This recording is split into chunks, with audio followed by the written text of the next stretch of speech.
Well, joining us now to look at this, we've got Captain Mohan Ranganathan, Captain Saurabh Bhatnagar and Sanjay Lazar. I'd like to thank you all very much for being with you. Captain Ranganathan, for the benefit of our viewers, who is responsible for this mess? Is it the airline alone, or is it for the regulator or somebody in the regulator's office or the Civil Aviation Ministry for not being aware of the fact that come December, Indigo would not be in a position to carry out the changes required? Who's at fault? To start with, I would say it is the DGCA with their car. You know, I had written an article in the Hindu this morning. Car as in civil aviation requirements. Civil aviation, go ahead. Yeah. It says that they should have a minimum number of 3 sets of crew.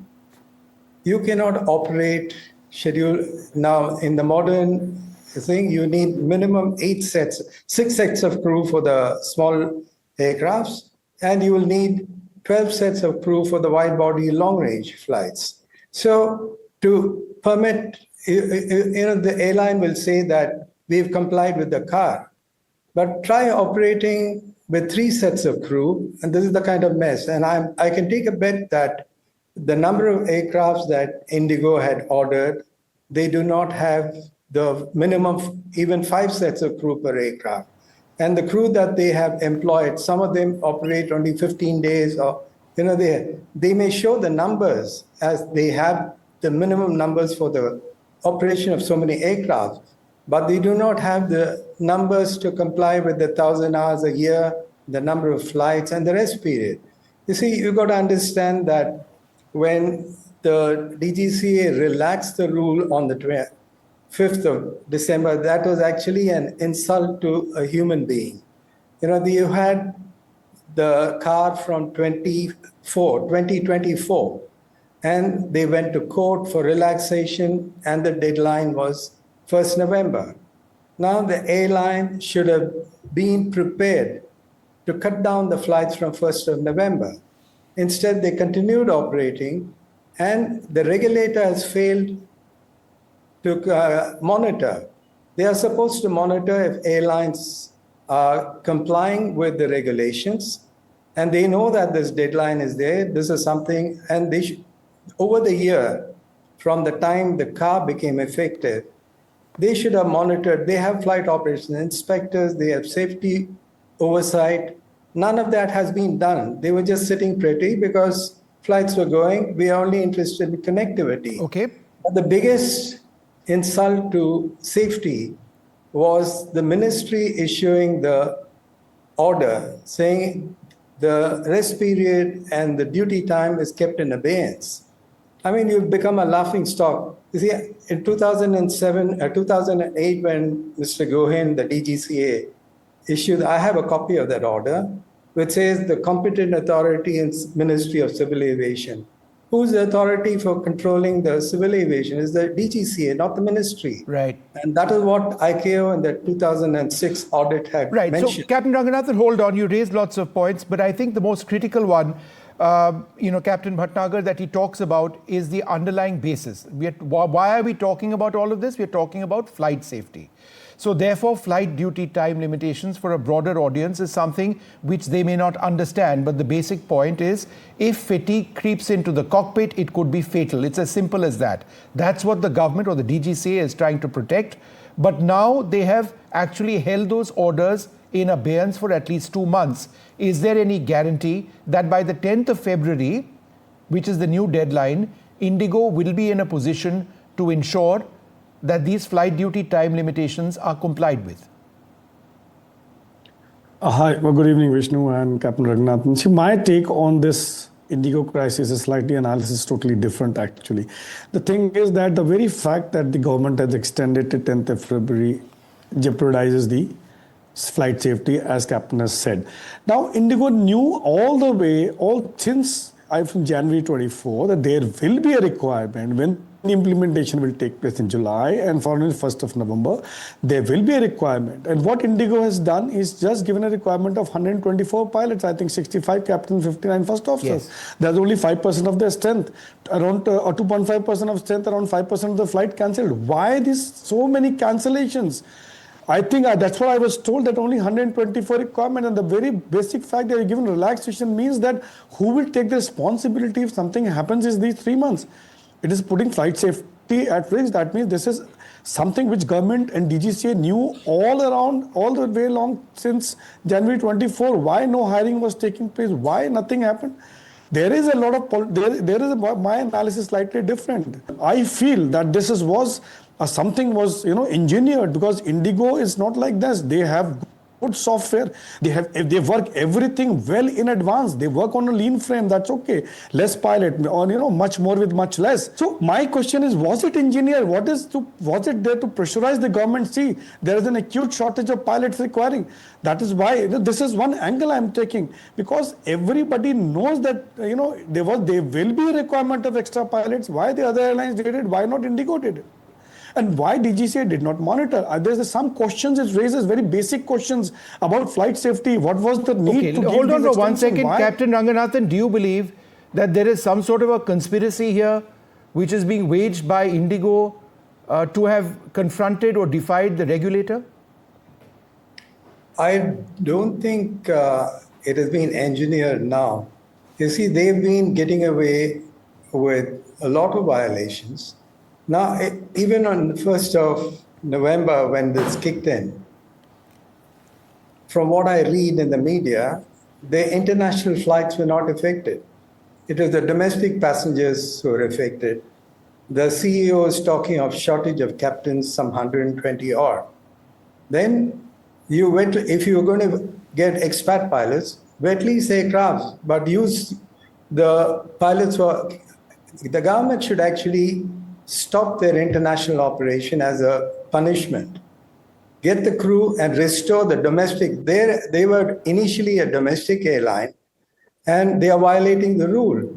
Stop the international. Early in the 90s, when the Mania flouted the rule with passengers drinking on flight, Mr. Kola was the DG, suspended the license for 1 month, and the Mania did fold up. Now you need stringent action like that to stop an airline from periodically violating. And if you see, when they may place the orders for the aircraft, large number of aircrafts, did they give it in writing to the DGCA that we have this? If you look at the card, it clearly says the airline has to indicate clearly that you have sufficient number of trained crew. Okay. They did not have. Why did they operate? Okay, hold on, sir. I've got Sanjay Lazard, the aviation expert, with me as well. Sanjay, one of the points which the minister mentioned in Parliament today, which I found interesting and important, is he said that there is space for 5 airlines in the country. Now, that's debatable, because for an airline to be viable in India, it's very, very challenging. Be that as it may, there appears to be some sort of recognition of the duopoly situation which exists, which from a compliance perspective is not ideal, to say the least.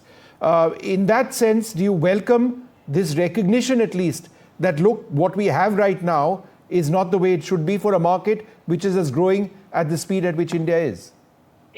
Thank you, Vishnu. Thank you for having me. And I did hear what the minister said, and I've long held that India has space for at least 1 more full service carrier and maybe 2 ultra low cost carriers.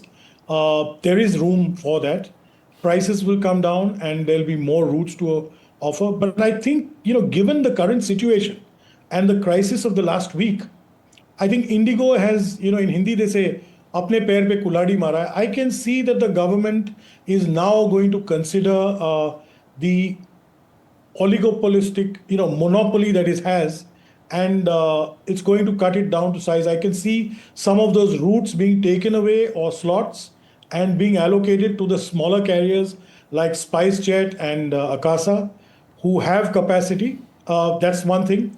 The second thing, I believe that, like Captain Ranganathan and your other guests were saying, this has been a monumental screw up, and Indigo has absolutely gone wrong. If you go through step by step from last July, even their investor calls, they were saying nothing is wrong. This DGCA won't affect us, this clause. If you look at their investor calls, and I'm a shareholder, it's completely, they've treated this like nothing till November. Though they say that from the 1st of November, the minister said today on the floor of the House, They were in touch with the DGCA and in touch with me. If there was 1,000 flights cancelled from 1st of November, why weren't the alarm bells ringing in your home?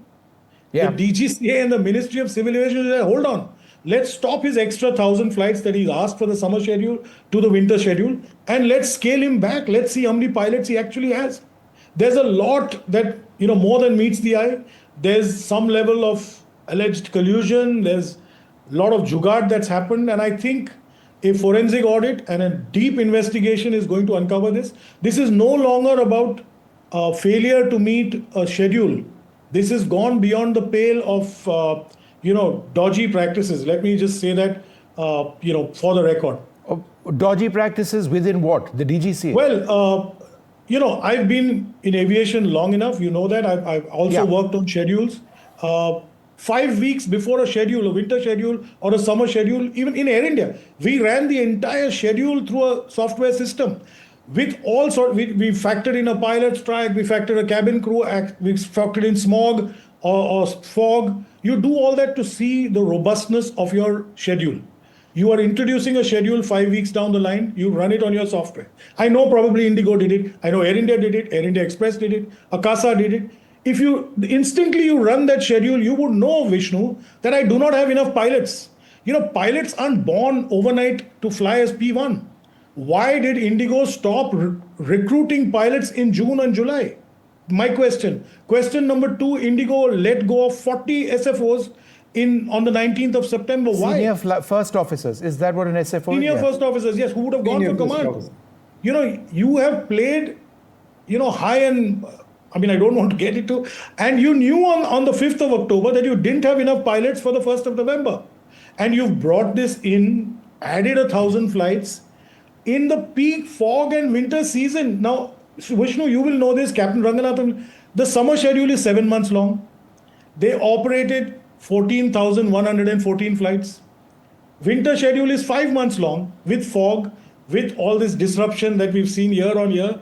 And I come on your channel, Captain Rangan, and in 5 months, they wanted to do 1,000 flights more than they did in 7 months with less pilots and a new car. Man, something wrong here. Okay. And today you say, I'm 500 pilots short. Okay, hang on a second. Dr. Vandana Singh joins us as well.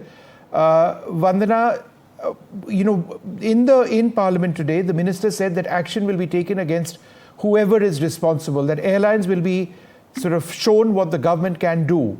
Do you believe that when you're talking about action, it's directed at the management of Indigo, or do you believe it's something that's directed within the office of the regulator and the Civil Aviation Ministry? Because in as much as everybody is angry with Indigo, and there's good reason for that, I personally see this to be a systemic failure. Absolutely, Vishnu, you're right on the dot. I was on another channel, so sorry for joining in a bit late. But yes, I've seen what happened in the parliamentary session today. And when we are talking about the government watchdog, DGCA, that cannot be also spared. You have the Competition Commission of India, which has to come in on the abuse of dominance by Indigo, one for sure, that they will be taken to task. And when the minister is saying that all facets are going to be, everybody is going to be taken to task, it means, in my view, it has to be everybody. It cannot just be Indigo.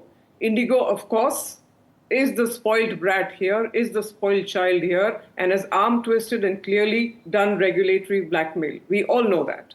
Having said that, there should be a show cause notice also to Air India, because they were also making merry when our skies were going through national emergency all of last week, and even today with 500 flights of Indigo, the great 67% market share holder, controlling 500 flights cancelled as of today. No refunds that people have got, which is being claimed. What was Air India doing? Where was their corporate citizen culture, so to say? So they also have to be taken to task. And when it comes to DGCA itself, there has to be people sitting over there who have to be taking decisions. When it comes to aviation laws and regulations, you don't mess around with them. And this was a law that came out. This was contested, of course, but it was to be implemented Okay. now in November in the second phase. Why did that not happen? Captain So Bha- everybody has to be taken to task, Right. Vishnu. I am with you on this. Captain It's Bhatnagar, not just I've heard. the airline. I got it. I get what you're saying, Vandana. Captain Bhatnagar, is it true that pilots at Indigo, and you're a former senior pilot at Indigo, are tired, are stressed and fatigued, that the 36-hour existing rest period is just not good enough, that the leave provisions are suboptimal? Is this all true? Is this what you experienced? Absolutely, 100%. Because I have a lot of friends still flying.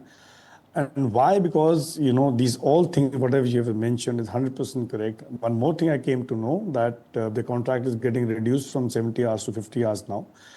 And yes, the 36, they were badly, and their rostering was, so tight that they hardly got any time. But yes, it was under the legal framework of the rest period. Naturally, otherwise they will become, illegal. But whatever all you mentioned, they were tired, stressed, the leave was accounting in that 36, 36 hours of rest within that 7 days. The leave was also counted in the rest. That obviously, that was the main point of all the pilot bodies also. No, Then, so and I think obviously, this the night point landing needs to be a bit clarified. Essentially, what you're saying is that if I am on leave and my days off get cancelled, right? So the airline or the management apparently It is- says that no, you've been on leave, so your days off go. Is that what you're saying? Yeah, something like, Yes. the rule says that in a 7 days, that is 168 hours, you should have a 36 hours of rest. So if your leave or off or everything is falling in that place, 37 hours, that is counted towards your rest. That is why the rule was changed, that despite regardless of a pilot being on leave, pilot being on off or on a sick leave or any kind of leave, the pilot has to be given 48 hours of rest. This includes 2 local nights within this 7 days of the rolling cycle.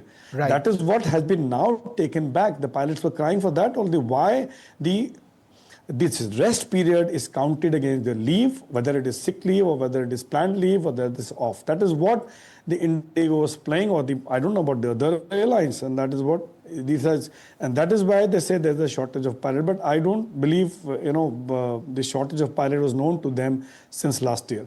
So All that right, is the look- time with the clarification of these leaves. Well, I'd like to thank you all very much for joining us. Ultimately, this is it's been a difficult year for civil aviation in the country. The AI 171 crash. Hopefully, there'll be a transparent probe out soon. That's brought the focus on flight safety to sharp focus. And I would suggest this is as well, because flight duty time limitation is ultimately about the safety of who? Of passengers like you and me.